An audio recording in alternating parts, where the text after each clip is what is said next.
Channel that is learn always learn something new with Priyanka. Last video में हमने copyright की definition पढ़ी थी, नेचर और ऑब्जेक्टिव पढ़े थे। इस वीडियो में हम लोग डिस्कस करेंगे सब्जेक्ट मैटर ऑफ कॉपीराइट के बारे में। सो बिना टाइम वेस्ट के वीडियो को स्टार्ट करते हैं। According to section 13 copyright deal with the following subject matters. Section 13 के अकॉर्डिंग कॉपीराइट के अंदर फॉलोइंग मैटर्स आती है। पहला, original literary dramatic musical artistic work. Second, cinematographic films. Third, sound recordings. तो पहला है original literary work. Original literary work जो है they need not to be copied from other work. ये ओरिजिनल होना चाहिए, ये कॉपी नहीं होना चाहिए किसी और के काम से। ठीक है, अब ओरिजिनलिटी हम किस बेसिस पे टेस्ट करते हैं? टेस्ट ऑफ कॉपीराइट दो डॉक्ट्रिन के थ्रू किया जाता है। पहली है doctrine of sweat of brow, दूसरी modicum of creativity doctrine. Sweat of brow, sweat से ही समझ में आ रहा है यहाँ पे कि हार्ड वर्किंग की बात करी गई है कि अगर हमने कोई काम करा है उसमें क्रिएटिविटी बिल्कुल भी नहीं है लेकिन बहुत सारा हार्ड वर्क है तो वो कॉपीराइट के अंदर आएगा, उस काम को कॉपीराइट प्रोटेक्ट करेगा।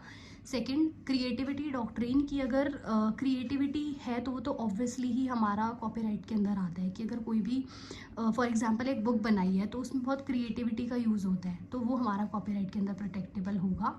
साथ ही साथ अगर कोई ऐसा काम है जिसमें क्रिएटिविटी नहीं यूज़ हुई लेकिन हार्डवर्क बहुत ज़्यादा यूज़ हुआ है, जैसे कि फ़ोन डायरेक्टरी, तो ये भी हमारा कॉपीराइट के अंदर प्रोटेक्टेबल होगा under doctrine of sweat of bro में।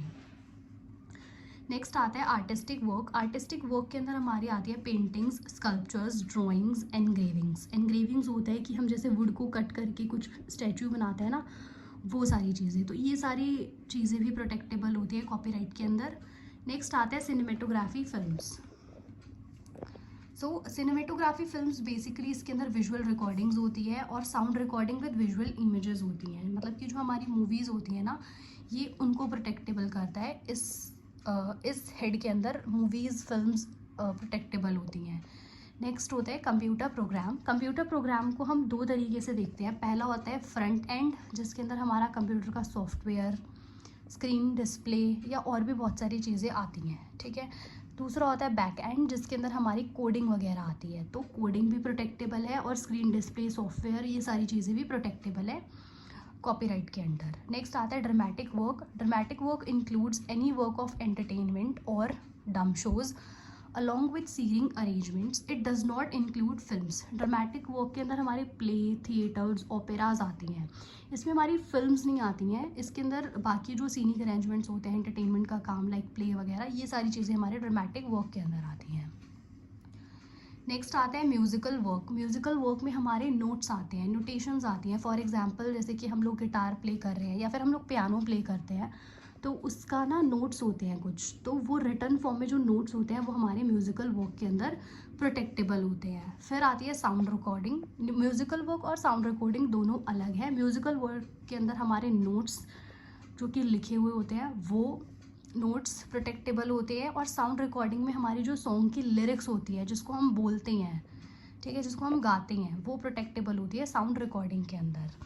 इसका एक केस लो है Star India private limited versus Piyush Agarwal. इस केस में ही म्यूज़िकल वर्क और साउंड रिकॉर्डिंग में डिफरेंस बताया गया था। उन्होंने यही बोला था कि म्यूज़िकल वर्क जो है और साउंड रिकॉर्डिंग जो है वो दोनों अलग अलग होते हैं। म्यूज़िकल वर्क के अंदर हमारे नोट्स आते हैं और साउंड वर्क के अंदर हमारी लिरिक्स आती हैं गाने की। ठीक है, फिर नेक्स्ट है ग्राफिक वर्क्स। ग्राफिक वर्क्स के अंदर हमारी डिज्नी के कार्टून्स या फिर डिज्नी की क्या या किसी भी चीज़ के कार्टून कैरेक्टर्स होते हैं, वो हमारे ग्राफिक वर्क्स के अंदर आते हैं। इसका केस लो है डिटेक्टिव कॉमिक वर्सेस ब्रून्स पब्लिकेशन। ठीक है, तो इस केस में क्या हुआ था? इस केस में ना ये कोर्ट ने ये बोला था कि इन्होंने एक आइडिया फॉलो किया था लाइक कि एक सुपरमैन है जो कि जिसके पास पावर है, जो कि उड़ सकता है। ठीक है, तो कोर्ट ने ये बोला था कि ये आइडिया प्रोटेक्टेबल नहीं है कॉपीराइट के अंदर, लेकिन हाँ उसकी जो कॉस्ट्यूम है, उस सुपरमैन की कॉस्ट्यूम कि क्या वो कपड़े क्या पहन रहा है, वो दिख कैसा रहा है, ये सारे कॉपीराइट के अंदर प्रोटेक्टेबल होंगे। Thank you guys for watching. I hope you liked it और अगर कोई भी डाउट हो तो please let me know in the comment section.